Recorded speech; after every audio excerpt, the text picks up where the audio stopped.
Everybody know what Black Diamond Services, so I've already cleaned underneath the couches. These things are super heavy, so they didn't pull them out, they pulled everything else out. And this is just vacuumed so far. And then because it got hit the hardest, this area has been vacuumed and treated for pet stains. And now I'm going to be doing the center area and the walk paths, because you can see it here and there's some over here. I'm going to be using Unchained.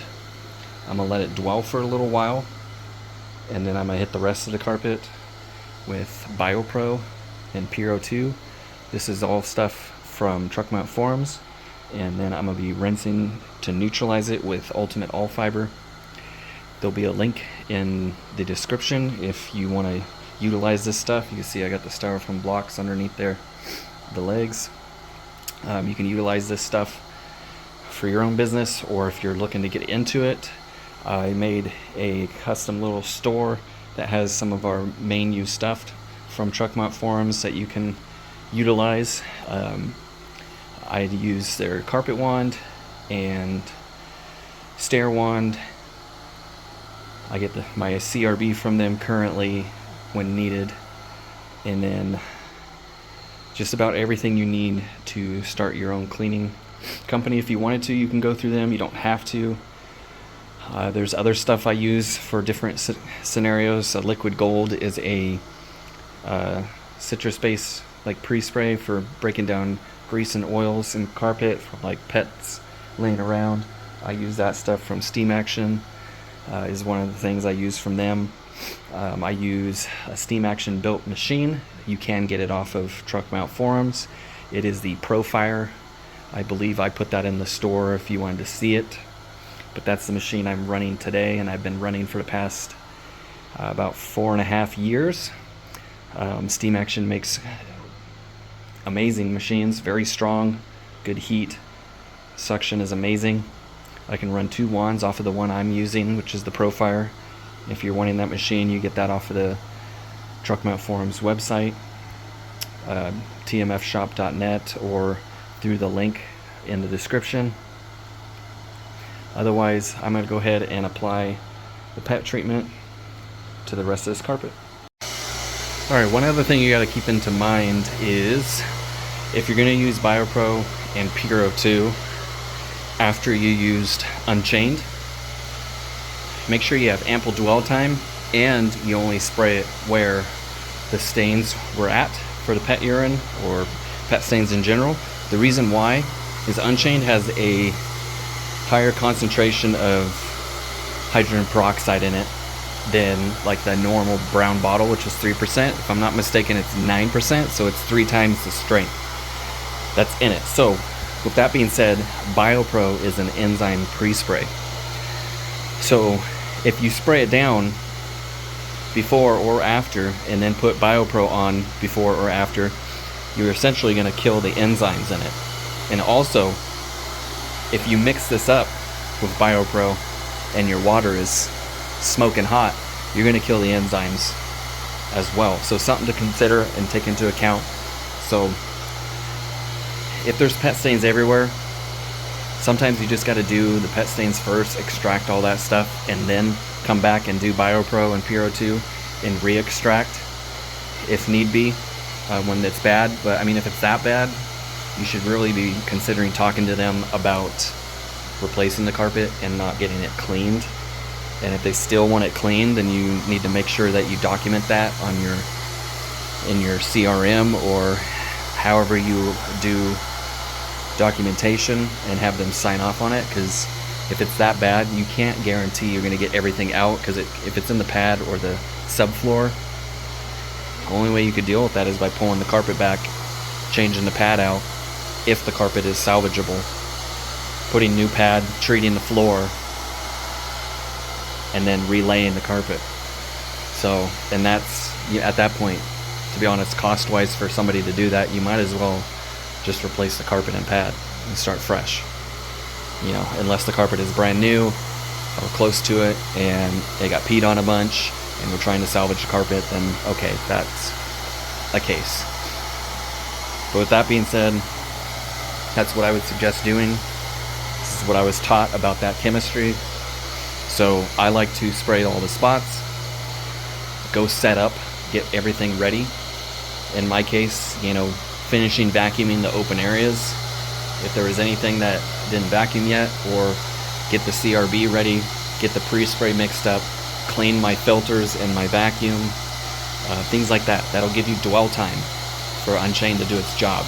And then bring this in, set it up, and pre-spray the rest of the areas with your desired pre-spray. Whether it's BioPro and Puro 2, doesn't necessarily matter. This is just what I'm using, and again, it's going to be on the link in the description of this video. So I'm going to go ahead and pre-spray this, and then I'm going to run the CRB and get this extracted out. Alright, bear with me, this carpet is very, very tough to push through.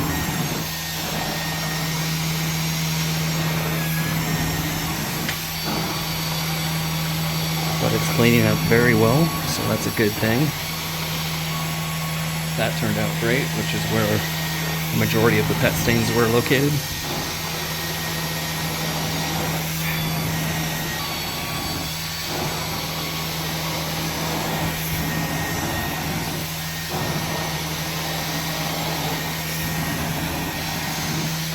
So this is why I go through all those steps and take the time.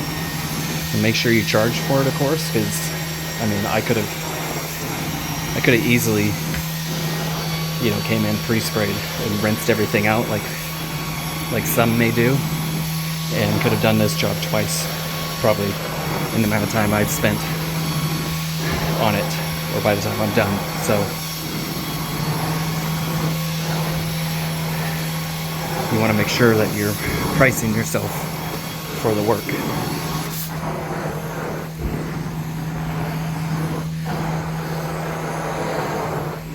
You will set yourself apart from others.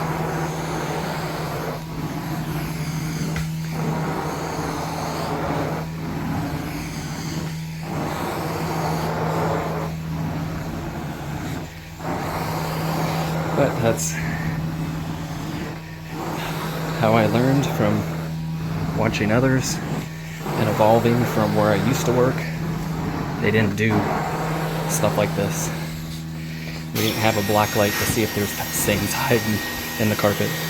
We didn't have a CRB. We didn't have premium chemistry, in my opinion. So I had to make do with what I got. And if the traffic areas were really bad, I had to use a carpet rake to do agitation if I felt like that was going to help. I can yield much better results with this process than I can with what I used to have to do, which is just pre-spray and rinse. No vacuuming, no extras.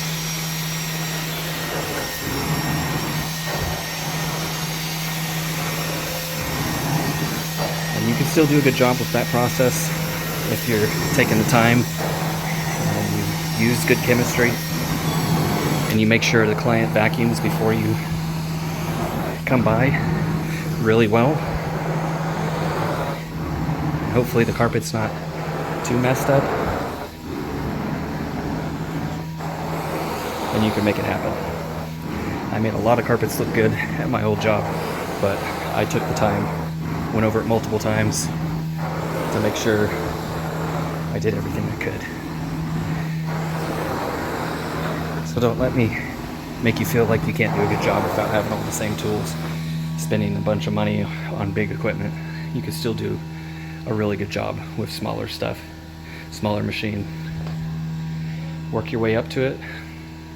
Get a carpet rake. Rake the carpet after you pre-sprayed it to agitate it and rinse it out.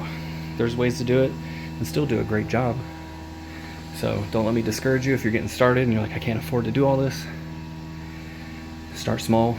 Slowly work your way in. That's what I did. Saved up, waited, got a little bit bigger of a machine to start, then started buying the cool toys after I got some money coming in. And the cool things make your job easier, better, results a little quicker, stuff like that. So Hope all this information has helped somebody. If you're dealing with a pet urine job, always treat the pet stains first after you vacuum. If it's really bad, make sure you go over that stuff and document it. Have them sign off on, the results may be limited. If it's really bad and gotten into the pad or subfloor, you can only clean the carpet. And unless you have a very high suction machine like this, you're gonna have to spend more time extracting. And if it's really bad, I'd get a subsurface tool so you can flush it out and put pressure on it by standing on that tool to help with the bad ones. But those are the things you're going to need to do in order to handle bad pee jobs. So explain it to them and go over with them, and then go show them why you're awesome. Hope you guys enjoyed this. Thank you so much for watching. Take care.